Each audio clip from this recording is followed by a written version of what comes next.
नमस्कार, आप देख रहे हैं टीएनपी न्यूज। आपके साथ मैं हूं अंकिता और अब देखते हैं खबरों को विस्तार से। प्रधानमंत्री नरेंद्र मोदी आज उधमपुर में चुनाव प्रचार करने के लिए ग्राउंड में पहुंचे हैं। इस दौरान उन्होंने मंच से जनसभा को संबोधित किया। उन्होंने लोकसभा चुनावों को लेकर कहा कि चुनाव देश में मजबूत सरकार बनाने के लिए करवाए जा रहे हैं। इसके बाद उन्होंने जम्मू कश्मीर के विकास को लेकर जनता को संबोधित किया। उन्होंने कहा कि जम्मू कश्मीर में विकास हो रहा है, यहाँ की स्थिति बदल गई है, लोग बीजेपी की सरकार से संतुष्ट हैं। धारा 370 को लेकर पीएम मोदी ने कहा कि उन्होंने इस भ्रम को तोड़ दिया है। साथ ही उन्होंने इस मुद्दे को लेकर कांग्रेस को चुनौती भी दी। पीएम ने कहा कि जल्द ही यहां विधानसभा चुनाव भी करवाए जाएंगे। जम्मू कश्मीर को वापस राज्य का दर्जा मिलेगा। भाई और बहनों, ये चुनाव सिर्फ सांसद चुनने भर का नहीं है, बल्कि ये देश में एक मजबूत सरकार बनाने का चुनाव है। मैंने कहा था, आप मुझ पे भरोसा कीजिए, मैं 60 वर्षों की समस्याओं का समाधान करके दिखाऊंगा। 10 साल के अंदर अंदर जम्मू कश्मीर पूरी तरह से बदल चुका है। सड़क, बिजली, पानी, यात्रा, प्रवास वो तो है। सबसे बड़ी बात है जम्मू कश्मीर का मन बदला है। निराशा में से आशा की ओर बढ़े हैं।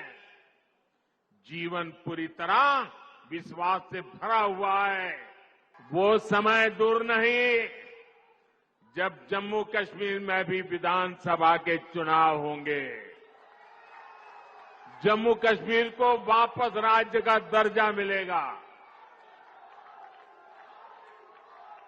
आप अपने विधायक, अपने मंत्रियों से अपने सपने साझा कर सकेंगे।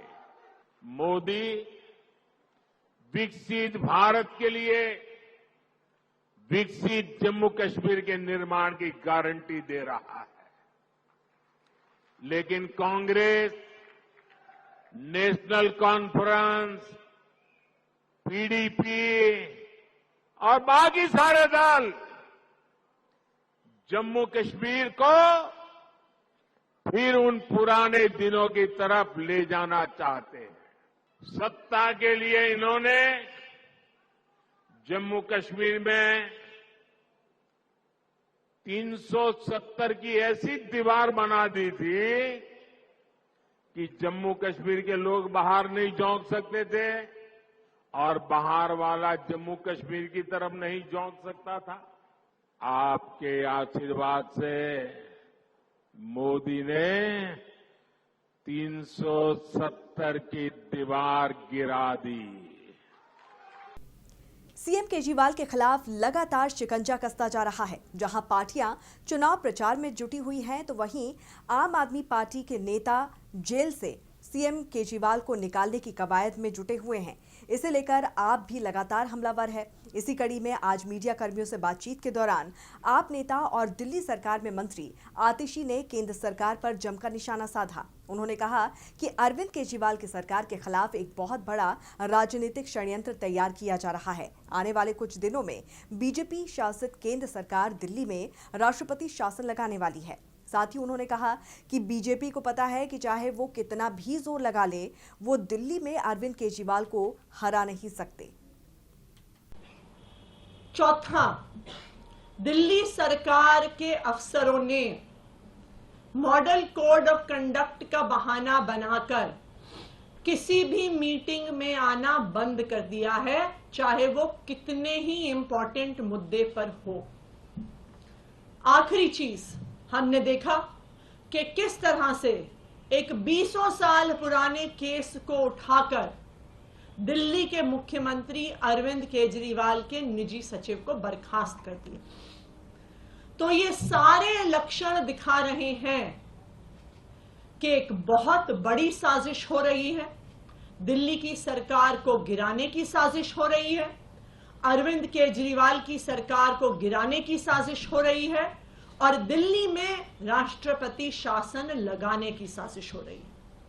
और यही कारण है कि अरविंद केजरीवाल जी को झूठे आरोपों के साथ, फर्जी आरोपों के साथ, बिना किसी प्रमाण के ईडी ने गिरफ्तार किया है, केंद्र सरकार ने गिरफ्तार किया है। और खबरों में आगे बढ़ते हैं। शिवसेना यूबीटी नेता संजय राउत ने प्रधानमंत्री नरेंद्र मोदी पर जमकर निशाना साधा। उन्होंने कहा कि पीएम मोदी ने उनकी पार्टी को 2 हिस्सों में बांट दिया और उनको अपनी पार्टी में शामिल कराया, जिसे अजीत पवार पर 70,000 करोड़ रुपए की सिंचाई घोटाले का सबसे बड़ा आरोप लगाया गया था। हिंदी में जानना चाहेंगे, कल अमित शाह जी का स्टेटमेंट आया था, उन्होंने कहा महाराष्ट्र में 2 डुप्लीकेट पार्टियां हैं। देखिए, प्रधानमंत्री मोदी जी आए थे चंद्रपुर में, मोदी जी ने भी यही बात कही कि उद्धव ठाकरे जी की शिवसेना नकली है और शरद पवार साहब की राष्ट्रवादी कांग्रेस पार्टी नकली है। तो असली क्या है? असली क्या है? जिसको आपने हमारे पार्टी से तोड़कर आपके चरणों में बिठाया है, वो एकनाथ शिंदे असली है?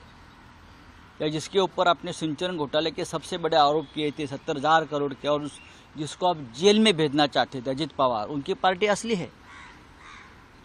आप जिस तरह से महाराष्ट्र में आकर शरद पवार जी और उद्धव ठाकरे जी के ऊपर इस प्रकार की बयानबाजी कर रहे हो, वो आपके मन का डर है। आप उद्धव ठाकरे को डरते हो। आपको पता है इस चुनाव में इस राज्य की जनता उद्धव ठाकरे के साथ मजबूती से खड़े रहने जा रही है। पीएम मोदी पर टिप्पणी के बाद मचे सियासी बवाल के बाद अब आरजेडी प्रत्याशी मीसा भारती ने अपनी प्रतिक्रिया दी है। अपनी टिप्पणी पर उन्होंने कहा कि मेरे बयान को तोड़ मरोड़ कर पेश किया गया है। हमने सिर्फ ये कहा था कि अगर हम सत्ता में आते हैं तो हम जांच करवाएंगे और दोषियों को सजा जरूर मिलेगी। पीएम पर जो आपने बयान दिया, जो मैंने बयान दिया पूरा सुना है। प्रधानमंत्री जी के ऊपर मैंने ये कहा था, जो सुप्रीम कोर्ट ने जो टिप्पणी किया है इलेक्टोरल बॉन्ड के ऊपर, मैंने उस पे कहा था कि अगर हम लोग आते हैं तो इसकी जांच कराएंगे और जो लोग इसमें दोषी होंगे उनको सजा दी जाएगी। आप देखिए, प्रधानमंत्री जी, भाजपा, एनडीए के लोग ईडी, सीबीआई, इनकम टैक्स, विपक्ष के नेताओं के ऊपर रेड डलवा करके उनको जेल में भेज रहे हैं। तो मुद्दा तो है ही नहीं। मैं बार बार कह रही हूँ कि विपक्ष मतलब सत्ता पक्ष में जो लोग बैठे हैं भाजपा, प्रधानमंत्री के पास क्या मुद्दा है? दिल्ली के सीएम अरविंद केजरीवाल की गिरफ्तारी को लेकर आप नेताओं और कार्यकर्ताओं का गुस्सा अभी कम नहीं हुआ है। पार्टी के कार्यकर्ताओं ने आज आईटीओ के ब्रिज पर सीएम केजरीवाल की गिरफ्तारी के खिलाफ विरोध प्रदर्शन किया और सरकार के खिलाफ नारेबाजी की। आपको बता दें कि सीएम को 21 मार्च को एक्साइज पॉलिसी मामले में ईडी ने गिरफ्तार किया था। छत्तीसगढ़ के खैरागढ़ में लोकसभा बीजेपी प्रत्याशी संतोष पांडे के प्रचार के लिए सीएम विष्णुदेव साय ने चुनावी आम सभा को संबोधित किया और चुनावी मंच से सीएम साय ने पीएम मोदी और बीजेपी सरकार के चलाए जा रहे कई योजनाओं को सराहा। तो वहीं कांग्रेस नेताओं के विवादित बयान पर उन्होंने कहा कि कांग्रेसियों को अपनी हार स्पष्ट दिख रही है और इसीलिए उनके दिमाग का संतुलन बिगड़ रहा है, तो कुछ भी बोल रहे हैं। इस मौके पर लोकसभा प्रत्याशी, मंत्री और विधायक समेत बीजेपी कार्यकर्ता मौजूद रहे।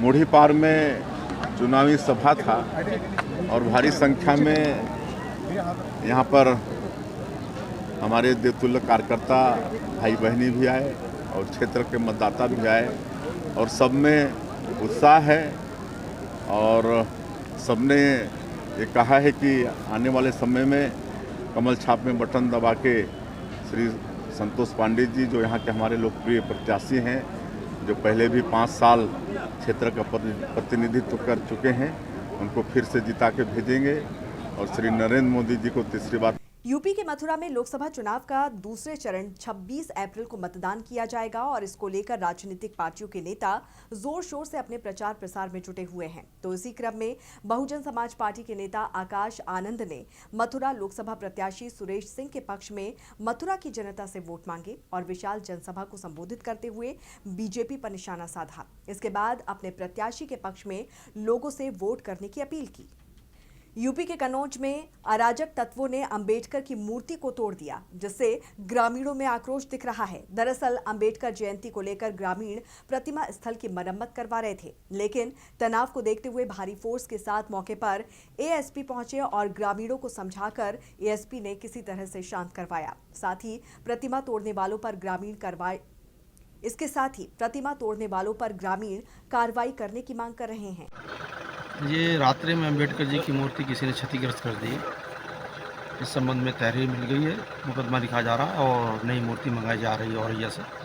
अभी आधे घंटे में मूर्ति आ जाएगी और नई मूर्ति लगाई जाएगी। गांव वालों को समझा बुझा दिया गया है और कोई लॉ एंड ऑर्डर की दिक्कत नहीं है। सर, इससे पहले भी एक बार 3-4 महीने पहले भी मूर्ति टूटी गई थी, उस पर सर कोई कार्रवाई नहीं हुई जैसा कि लोगों का आरोप है। नहीं, वो बताया गया कि उसमें कुछ और बात थी, लेकिन इसमें हम कार्रवाई करेंगे। क्या नाम है भैया आपका? मेरा नाम मुनेश कुमार है। क्या मामला हो गया है यहाँ सर रात को इसमें हाथ तोड़ दिया बाबा साहब का और चश्मा वगैरह सब तोड़ दिया, समझे। कल हमारा लोगों का परसों जो है 14 अप्रैल है, हम लोग अपना मनाते हैं 14 अप्रैल और मनाने का इसीलिए मैंने अपना चबूतरा बनवाया, ये सब किया। करने के बाद में हमने सोचा कि अब सुबह अपना कार्यक्रम और बढ़ाएंगे।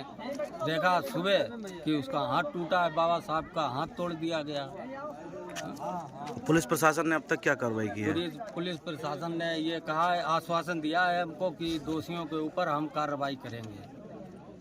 झारखंड के पाकुड़ में हत्या करने का मामला सामने आया है, जहां जमीनी विवाद के चलते बेटे और पत्नी ने मिलकर मां की हत्या कर दी, जिससे परिवार वालों में अफरा तफरी मच गई है। तो वहीं सूचना मिलने पर पहुंची पुलिस ने दोनों आरोपियों को गिरफ्तार कर लिया है। मिली जानकारी के मुताबिक सभी जमीन मृतका अपने तीनों बेटियों को देना चाह रही थी और इसी बात को लेकर मां और बेटा के बीच जमकर विवाद हुआ। तो वहीं थाना प्रभारी ने बताया कि हत्यारोपी दोनों को गिरफ्तार कर दोनों को जेल भेज दिया गया है। साथ ही परिवार वालों ने आरोपी के खिलाफ मुकदमा दर्ज कराया है। और इसी के साथ इस बुलेटिन में फिलहाल इतना ही। आप देखते रहिए TNP न्यूज़। नमस्कार।